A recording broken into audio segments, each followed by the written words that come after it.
একদিন এক জ্যোৎস্না ভরা রাতে শান্ত সমুদ্র স্রোতের মধ্যে একটি মৎস্যকন্যা বাস করত। সে সমুদ্রের পাশে একটি বড় পাহাড় ছিল। সেখানেই মৎস্যকন্যা সুখেই থাকতে লাগলো। মৎস্যকন্যা মাঝে মাঝেই সেই পাহাড়ের কিনারায় আসতো, আর এভাবেই মৎস্যকন্যার দিন কাটতো। আর সে সাগরের পাশে ছিল একটি গ্রাম।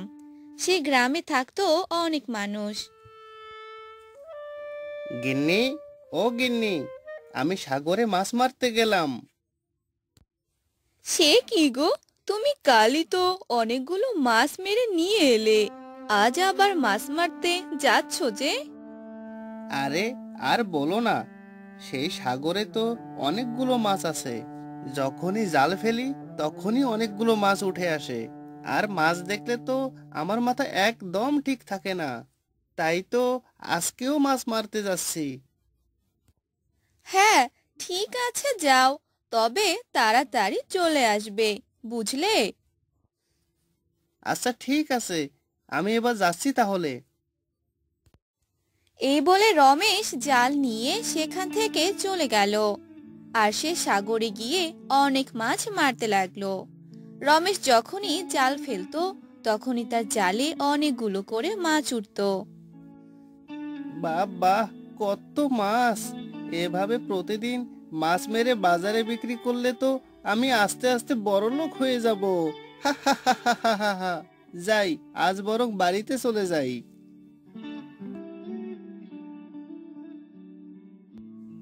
এরপর রমেশ সেই মাছগুলো নিয়ে সেখান থেকে বাজারে চলে গেল। আর সে মাছগুলো সব বিক্রি করে দিল, আর অনেকগুলো টাকা পেল। সেই টাকা নিয়ে রমেশ বাসায় চলে এলো। তখন রমেশ তার বউকে ডাকতে লাগলো। গিন্নি, ও গিন্নি, দেখে যাও দেখে যাও।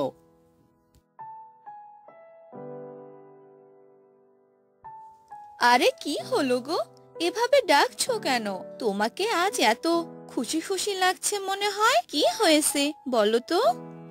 আরে গিন্নি, আজ তো আমার অনেক লাভ হয়েছে। আজ যে মাছ বিক্রি করে অনেকগুলো টাকা পেয়েছি। তাই নাকি গো? সত্যি বলছো তুমি? দাও দাও, টাকাগুলো আমাকে দাও। আমার কাছে ভাবে রমেশের সুখে দিন কাটছিল। অন্যদিকে সেই সাগরে থাকা মৎস্যকন্যাটি বলতে লাগলো, আমাকে এই কিনারায় সব সময় আসতে হবে, কারণ এই পাহাড়ে যে আমার গুপ্তধন আছে, আর সেগুলো সব সময় দেখাশোনা করতে হবে। সেই গুপ্তধন যে সব আমার।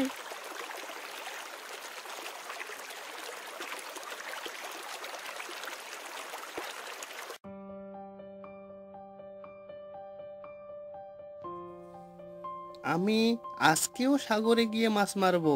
বৃষ্টির কারণে হয়তো আজকে অনেক বেশি মাছ পাওয়া যাবে। আজ তো অনেক বৃষ্টি পড়ছে, আর তুমি যে সেদিন মাছ বিক্রি করে টাকাগুলো পেয়েছো, তা দিয়েই তো আমাদের অনেক দিন চলে যাবে। না গো, আমি যে অনেক বড়লোক হয়ে যাব, আমার তো ভাবতেই অনেক খুশি লাগছে। যাই, তাড়াতাড়ি চলে যাই।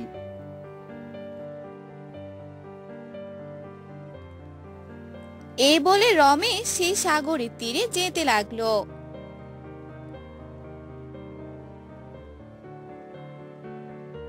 আর এবার অনেকগুলো মাছ মেরে বাসায় আসলো। এভাবে প্রতিদিন এত মাছ দেখে রমেশের অনেক লোভ জাগলো। এভাবেই কেটে গেল অনেক দিন। একদিন সাগরের তীরে একটি বৃদ্ধা বসে বসে কান্না করছিল। সেই কান্নার আওয়াজ মৎস্যকন্যা শুনতে পেল।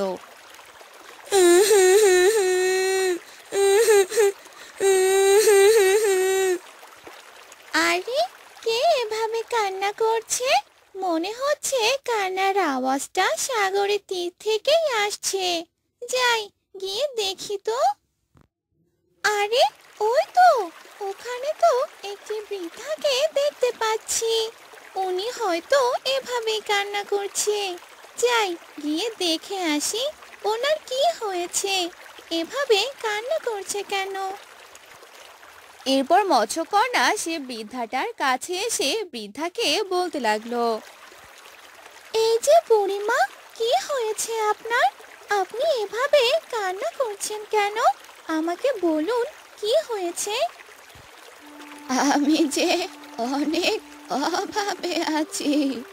আজ দুদিন থেকে না খেয়ে আছি।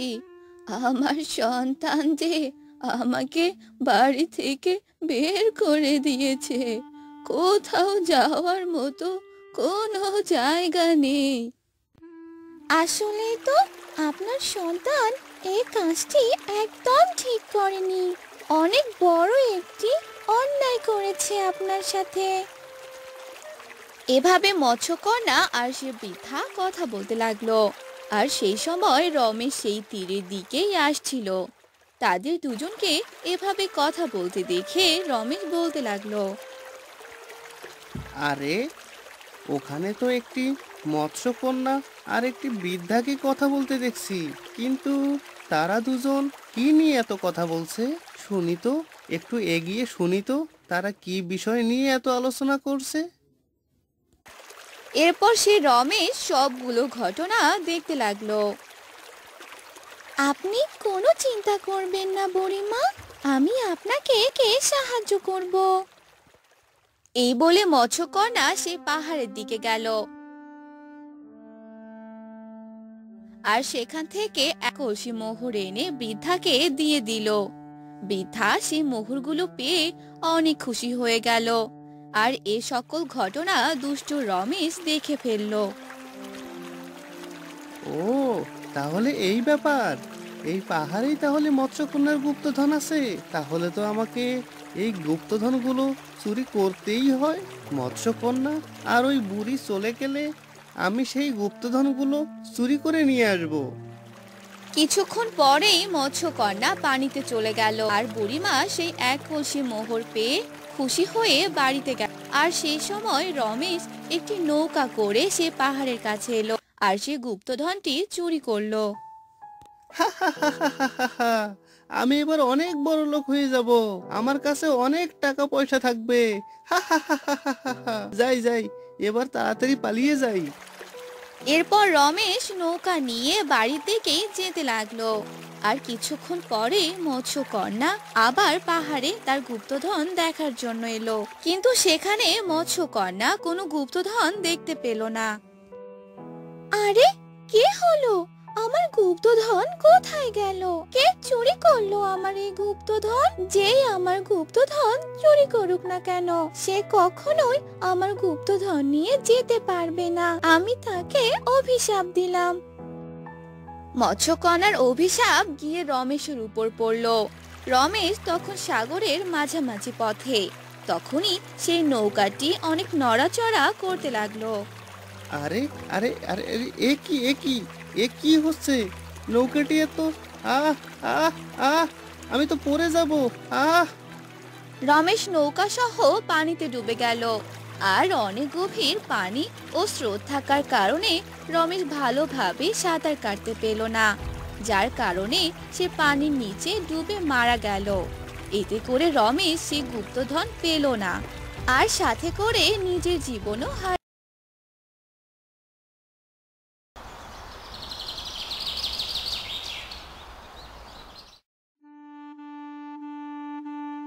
হ্যাঁ গো, কোথায় গেলে? তাড়াতাড়ি শুনে যাও।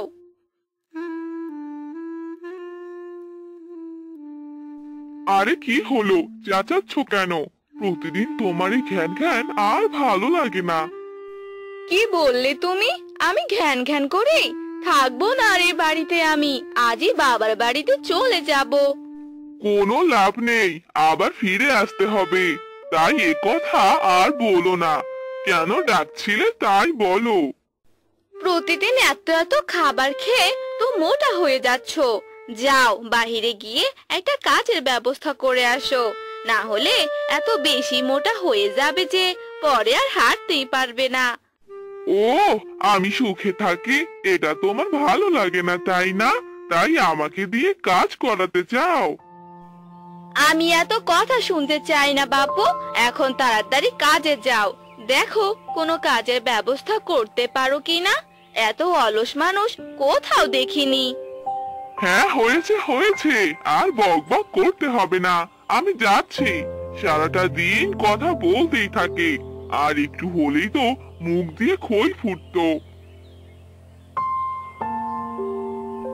এ কথা বলেই লালু বাহিরে বেরিয়ে পড়ে আর হাঁটতে থাকে।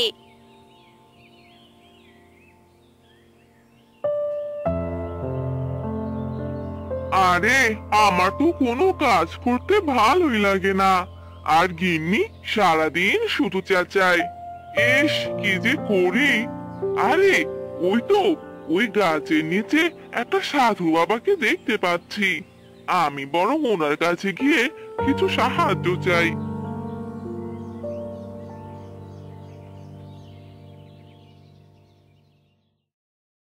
সাধু বাবা, আরে ও সাধু বাবা, আপনি এখানে বসে কি করছেন? ও সাধু বাবা!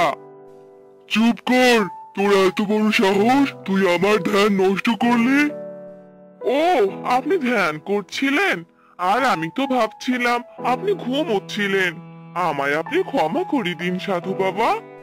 ঠিক আছে ঠিক আছে, এবার বল আমায় এত ডাকছিলি কেন?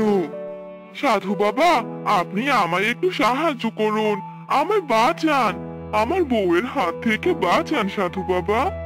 কেন রে, তোর বউ আবার তোকে কি করলো? আমার বউ আমায় শুধু কাজের কথা বলে, কিন্তু আমার তো কাজ করতে ভালো লাগে না। আমি তো শুধু আপনার মতো এভাবে সারাক্ষণ বসে থাকতে চাই।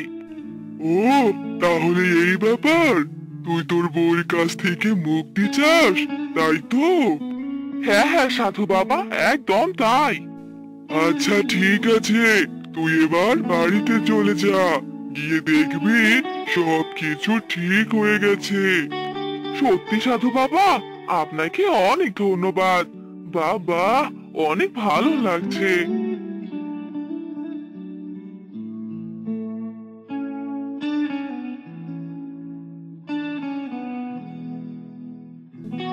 আমার ঘুম নষ্ট করেছিস, তাই না? এবার বাড়িতে গিয়ে দেখ কি হয়।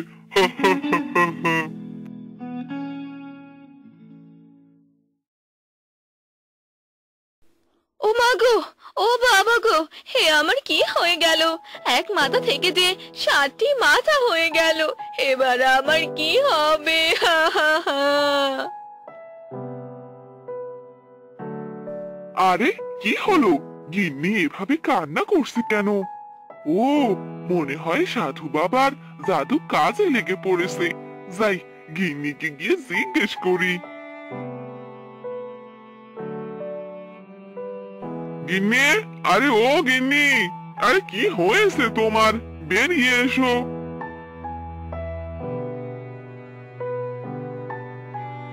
ওগো, বাঁচাও আমাকে। একে, এ তোমার অবস্থা হলো কি করে? তোমার মাথা তো দেখছি 7টা হয়ে গেছে, কিন্তু কি করে?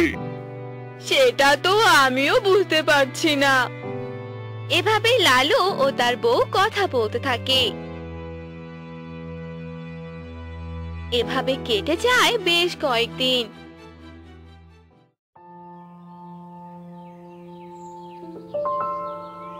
হায় হায়, এ আমার কি সর্বনাশ হয়ে গেল। ভেবেছিলাম বউয়ের আর কথা শুনতে হবে না, এখন তো দেখছি সব উল্টো হয়ে গেল। হায় হায় ভগবান।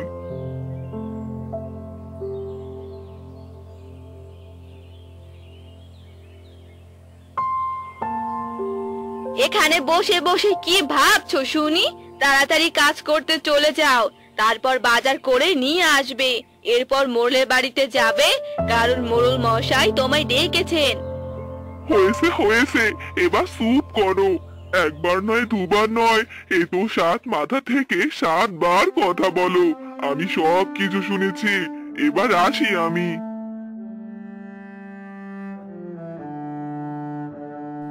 এ কথা বলে লালু বাড়ি থেকে বের হয়ে গেল আর প্রথমেই মোড়লের বাড়িতে গেল। মোড়ল মশাই, আপনি নাকি আমায় ডেকেছেন? হ্যাঁ ডেকেছি। আমি এসব কে শুনছি? তোর বউ নাকি 7 মাথার বউ হয়ে গেছে। তোর বউয়ের নাকি 7টি মাথা। এ কথা তো পুরো গ্রামে ছড়িয়ে পড়েছে রে। হ্যাঁ মোড়ল মশাই, আপনি একদম ঠিকই শুনেছেন। আমার বউয়ের 7টি মাথাই হয়েছে। এসব কি বলছিস রে? এ যে বড় বিপদ। শুধু বিপদ নয়, মহা বিপদ। কিরে, কিছু বললি নাকি? না না মোড়ল মশাই, কিছু বলিনি। আমি এবার আসি। এ কথা বলে লালু সেখান থেকে চলে গেল। লালুর এভাবেই দিন যেতে লাগলো। লালু তার বউয়ের সব কথাই শুনতো। এভাবেই কেটে যায় 1 বছর। আর একদিন সেই সাধু বাবা লালুর বাড়িতে আসে। বাড়িতে কেউ আছে? মারে, আমায় একটু জল দে তো।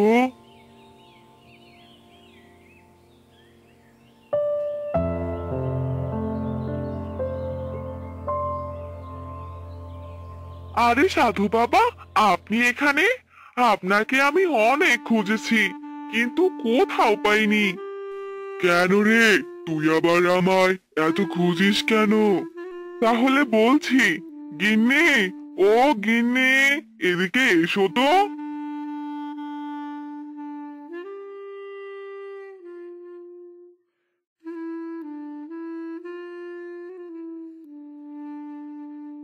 আরে কি হলো? এভাবে ডাকলে কেন? তুমি এখনো কাজে যাওনি যে? আর কখন যাবে শুনি? তোমার সাথে না চাচালে কি আর তোমার ভালো লাগে, তাই না? এখন বলো, ডাকছিলে কেন? আমার কাজ হয়ে গেছে। দেখলেন তো সাধু বাবা, এই 7টা মাথা দিয়ে এভাবেই কথা বলতে থাকে। আপনার কথা মতো বাড়িতে এসে দেখি আমার বউয়ের এই অবস্থা। আপনি আমার বউকে বাঁচিয়ে দিন সাধু বাবা। হ্যাঁ, এবার আমি সব কিছুই বুঝতে পেরেছি। তুই আমার ধ্যান ভেঙেছিলি, তাই তোর এত বড় শাস্তি দিলাম। সকালে উঠেই দেখবি তোর বউ একদম ঠিক হয়ে গেছে। এবার আমাকে জল দে। তারপর লালুর বউ সেই সাধু বাবাকে জল এনে দিল। আর জল খেয়ে সেই সাধু বাবা সেখান থেকে চলে গেল।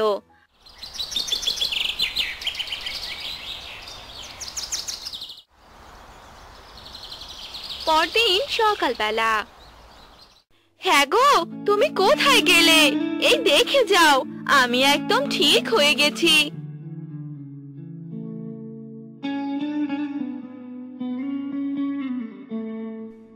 আরে তাই তো, তুমি তো দেখছি একদম ঠিক হয়ে গেছো। সাধু বাবা, তোমায় অনেক ধন্যবাদ। তুমি আমায় বাঁচালে। বাঁচালে মানে? কিসব বলছো তুমি? না গো গিন্নি, কিছু নয়। এবার আমায় খেতে দাও তো, আমায় আবার কাজে যেতে হবে। আচ্ছা দিচ্ছি। লালুর বউ লালুকে খাবার এনে দিল। আর লালু খাবার খেয়ে সেখান থেকে কাজে চলে গেল। এবার আর কোনো অসুবিধা নেই। 7 মাথার বউ থেকে বেঁচে গেলাম। ভগবান আমায় বাঁচিয়ে নিলেন। এরপর থেকে লালু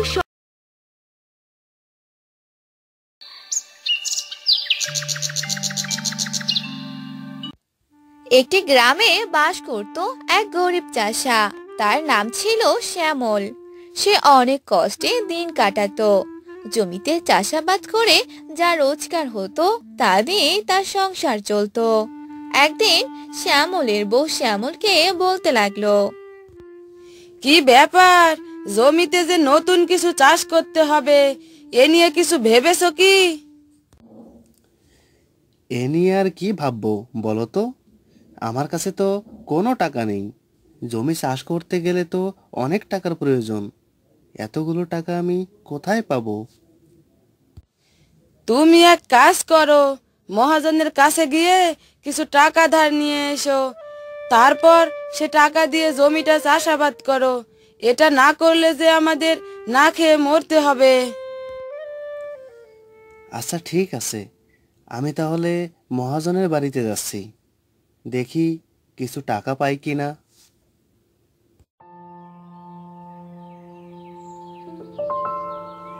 এই বলে শ্যামল বাড়ি থেকে বের হয়ে মহাজনের বাড়িতে যেতে লাগলো।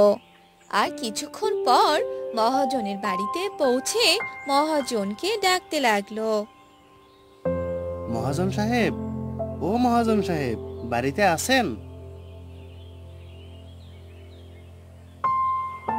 আরে কি হলো, এভাবে ডাকছিস কেন?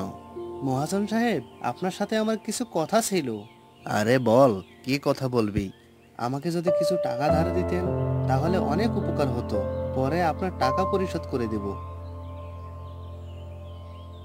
তবে এই নে 25 টাকা, তাড়াতাড়ি শোধ করে দিবি, আর না হলে কিন্তু সুদে আসলে বেশি হয়ে যাবে। আচ্ছা ঠিক আছে। এসব বলে শ্যামল 25 টাকা নিয়ে সেখান থেকে চলে গেল। এরপর শ্যামল সেই টাকা দিয়ে জমি চাষাবাদ করলো। আস্তে আস্তে অনেক দিন কেটে গেল, কিন্তু শ্যামল সেই টাকা পরিশোধ করলো না। আর একদিন মহাজন গরিব চাষা শ্যামলের বাড়িতে এলো। কে রে শ্যামল, বাইরে আয় তাড়াতাড়ি। আরে মহাজন যে, আপনি এখানে কি মনে করে? কি মনে করে এসেছি কিছুই কি বুঝতে পারছিস না? আমার টাকা কবে ফেরত দিবি? হ্যাঁ, ও মহাজন, আপনার টাকা আমি কালকেই দিয়ে দিব। আপনি নিশ্চিন্তে বাসায় চলে যান, আমি আগামীকালের মধ্যেই আপনার টাকা বাসায় পৌঁছে দেব। আচ্ছা ঠিক আছে, তাই যেন হয়। এরপর মহাজন বাসায় চলে গেল। পরদিনও মহাজন কোনো টাকাই পেল না।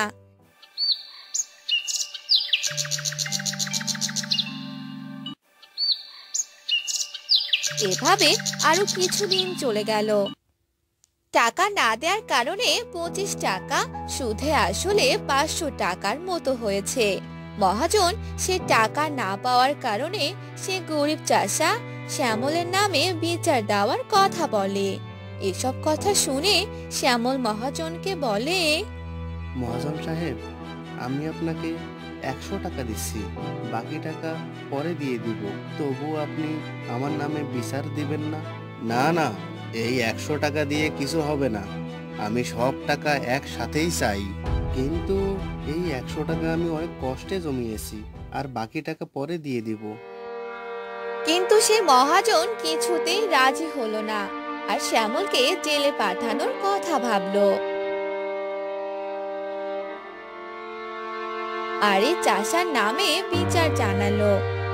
এমন সময় শ্যামলা মাথায় চশমা চোখে তখন বুদ্ধি এক উকিল এসে শ্যামলকে বলল, ওই 100 টাকা আমায় দিলে তোমার বাঁচবার উপায় করতে পারি।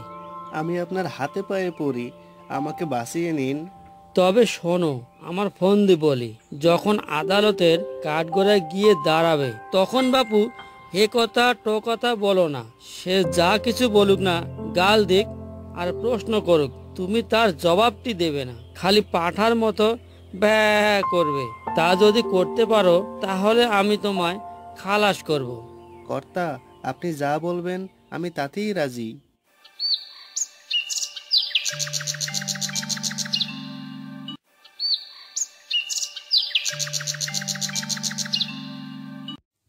এরপর আদালতে মহাজনের মস্ত উকিল চাষাকে এক ধমক দিয়ে জিজ্ঞাসা করলো, তুমি 7 বছর আগে 25 টাকা কর্জ নিয়েছিলে। ব্যা খবরদার বল নিয়েছিলে কি না। ব্যা হুজুর, আসামির বেদবি দেখুন। ফের যদি অমনি করিস তোকে আমি ফাটক দিব। ব্যা ব্যা হুজুর, ও কি আজকের পাগল? ও তো বহুকালের পাগল, জন্মে অবধি পাগল। ও কি জানে ওর কি কোনো বুদ্ধি আছে না কাণ্ড জ্ঞান আছে? ও আবার কর্জ নেবে কি? ও কি কখনো ক্ষত লিখতে পারে নাকি? আর পাগলের ক্ষত লিখলেই বা কি? দেখুন এই হতভাগা মহাজনটার কাণ্ড দেখুন তো, ইচ্ছে করে জেনে শুনে পাগলটাকে ঠকিয়ে নেয়ার মতলব করছে। আরে ওর কি মাথায় ঠিক আছে? এরা বলছে এইখানে একটা আঙ্গুলের টিপ দে। পাগল কি জানে সে অমনি টিপ দিয়েছে। এই তো ব্যাপার, মোকদ্দমা ঢিসমিস।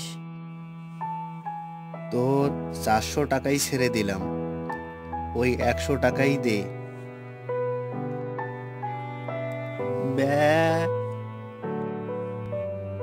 দেখে নেব তুই আমার টাকা কেমন করে হজম করিস।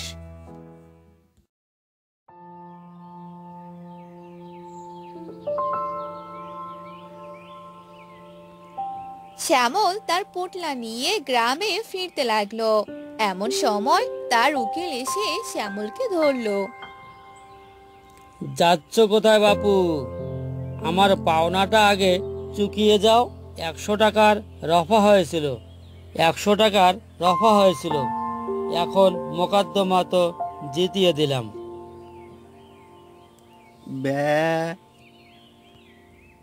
বাপু হে, ওইসব চালাকি খাটবে না, টাকাটি এখন বের করো।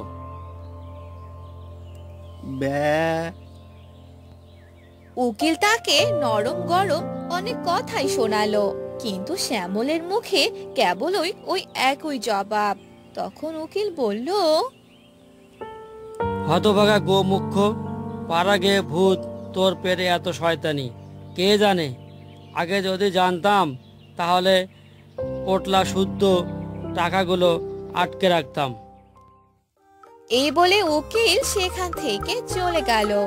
বুদ্ধিমান উকিলের আর দক্ষিণা পাওয়া হলো না, আর শ্যামলও খুশি মনে সেখান থেকে চলে গেল।